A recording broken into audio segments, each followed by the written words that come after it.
Aqui, então, a terceira parte do nosso mini treinamento, que é um estudo da vida espiritual. Além dessa terceira parte do estudo da vida espiritual, nós temos duas lives, quinta e sexta, 19 horas. Temos uma live no domingo às 10 horas. Todas estão gravadas e disponíveis no canal YouTube Engenheiro Mauro Lozano, Lozano com Z. E peço para você se inscrever e compartilhar esse projeto. E também temos, não deixa de ser uma live, como essa aqui é uma live, a gente está falando online, uma live no sábado, das 10 às 11, que é a mentoria, né? Uma característica um pouquinho diferente, mas muito similar às lives. Na mentoria, a gente permite que as pessoas entrem pelo Teams e possam fazer perguntas. Não que aqui também não possa ser possível fazer perguntas, né? Então, vamos ao vídeo de hoje.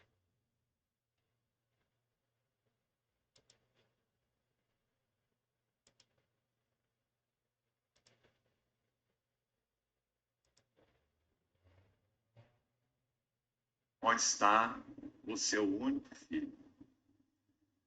Um jovem. Não era uma viúva de 90 anos sepultando um filho de 70 anos. Era uma viúva sepultando o seu jovem, seu Esse garoto. assunto que ele está tratando, nós tratamos na live de quinta-feira e sexta-feira passada, e está lá gravado. E ele está falando agora de uma viúva que estava enterrando seu filho, e foi a primeira vez que Jesus Cristo se encontra com outra pessoa na morte. Essa é a primeira vez. Houve mais duas. E nas três, ele ressuscita. Na verdade, ele está falando dele mesmo, que ia morrer na cruz e ia ressuscitar. Nele e naquele esquife estava toda a sua esperança, seu suporte, sem dúvida. Uma viúva, mãe de um único filho. Seu suporte, sua alegria, sua esperança, seu prazer, tudo estava naquele caixão. Uma viúva desolada. Ela, sem dúvida, não tinha olhos para o Senhor, por todos esses motivos. Mas, meus irmãos, nosso Senhor, sim, tinha olhos para ela. Então, a primeira característica maravilhosa demonstrada aí nesse texto está no verso 13. Jesus Cristo tem olhos para todos aqueles que o procuram, ou até para aqueles que não procuram. O que Jesus Cristo quer, que Deus quer, o Espírito Santo quer, que eu procure. Tudo que acontece com qualquer ser humano é do conhecimento de Deus. Então, se a gente tem algum problema, além não, no lugar de procurar primeiro no médico, no banco, no advogado, sei lá o quê, a gente tem que procurar em Deus. Porque esse problema que a gente está passando, ele tem um objetivo para Deus. Pode ser a desgraça que for aqui para nós, Deus tem um objetivo. E Ele quer que vá procurar Ele. Ele é ciumento. Ele quer que você procure Ele. Mas procure de coração, né? Não vai procurar só porque quer um favorzinho. E outra coisa, quando você se torna filho de Deus, a tua responsabilidade é grande. Você tem um pai exigente. E que vai te advertir toda hora. Vai te puxar a orelha. Ele não é um pai desses que nós somos aqui, né? É uma vergonha a paternidade aqui no plano horizontal nos dias de hoje. Mas Deus é um pai exigente, fraterno, ama, mas exigente. Veja o que ele exigiu, aspas, que foi de comum acordo, do próprio Jesus Cristo, que estava lá como Deus Filho, encarnou, rebaixou para ser um homem,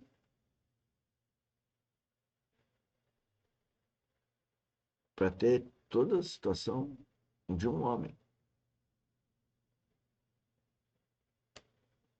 As pessoas não conseguem passar para os filhos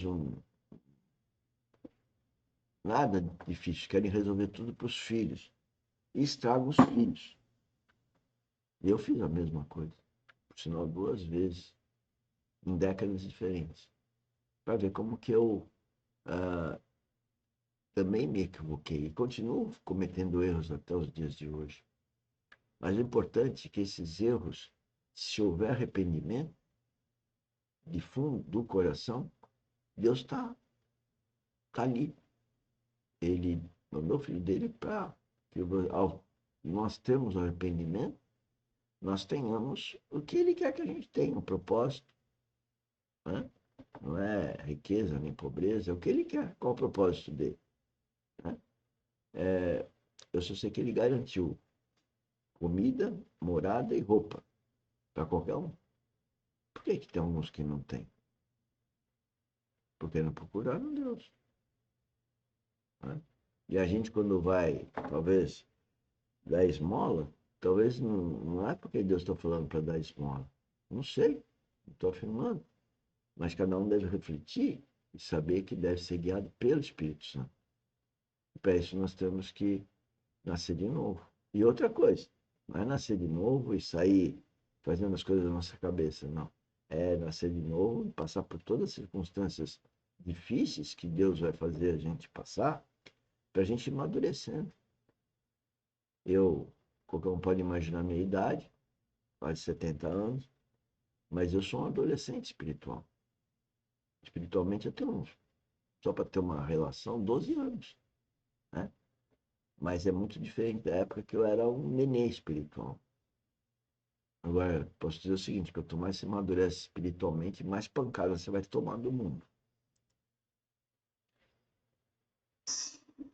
Quando diz então assim, vendo-a, você vê onde estão os olhos do Senhor?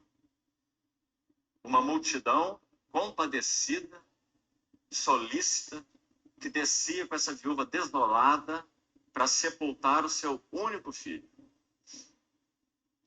E o Senhor, nessa procissão que sobe, vê essa multidão, mas ele tem olhos para uma pessoa.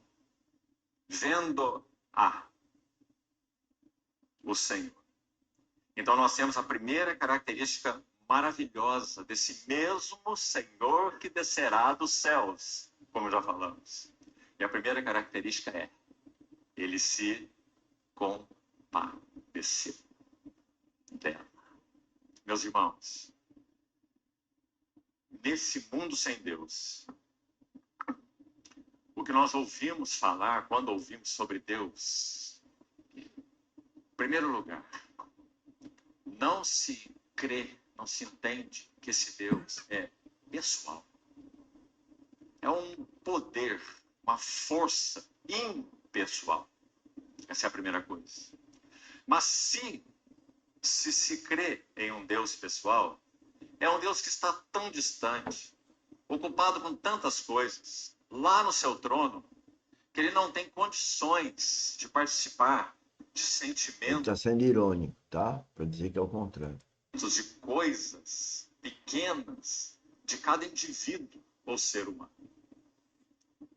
Mas esse não é nem o Deus da Bíblia e, claro, nem o nosso Deus. O Senhor, vendo-a, se encheu de compaixão. E se você estudar os evangelhos com cuidado, você vai ver que essa palavra é reiteradamente repetida com relação ao ministério do Senhor Jesus.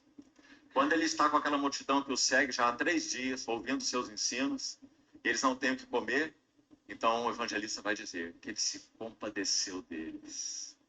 Numa outra ocasião, ele vê de novo essa multidão e ele diz, o texto diz, ele se compadeceu dela, porque eram como ovelhas que não têm pastor. Tá Nós, vendo? Então Jesus Cristo, ele se compadece, inclusive de ovelhas, como ele disse, que não tem pastor. O que é uma ovelha que não tem pastor? É uma ovelha, é uma pessoa que não conhece Cristo. Ele se compadece. Alguém podia falar, então por que ele não ajuda? Porque ele quer que a pessoa peça ajuda. Pensa numa pessoa enferma. Essa pessoa tem que procurar Cristo. As pessoas podem ajudá-la a procurar Cristo. Mas será que tem pessoas capacitadas para levá-la ou mostrá-lo ou apresentá-lo a Cristo? Porque se não tiver, não vai apresentar a Cristo. Só eu tendo Cristo que eu posso apresentar alguém a Cristo. Não é verdade? Mas ele se compadece. Mas ele quer que você faça a sua parte, que você o procure. E a hora que você procura, ele te dá. Porque é isso que ele quer. Ele quer que você seja cativo a ele, cativo a Cristo. Não que à medida que ele se compadece para fazer a vontade da pessoa. Não, a vontade é dele. Pode ser que não seja exatamente o que você quer naquela situação.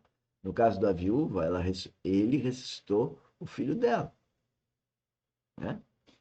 Depende dos propósitos que ele tem para cada um que está compadecido. Mas o que ele quer é que as pessoas venham participar do reino dele. Ele veio anunciar o reino dele quando ele veio há 2000 anos atrás. Bom, senhores, é isso aí. Até daqui a pouco aí no trabalho. Tchau, tchau.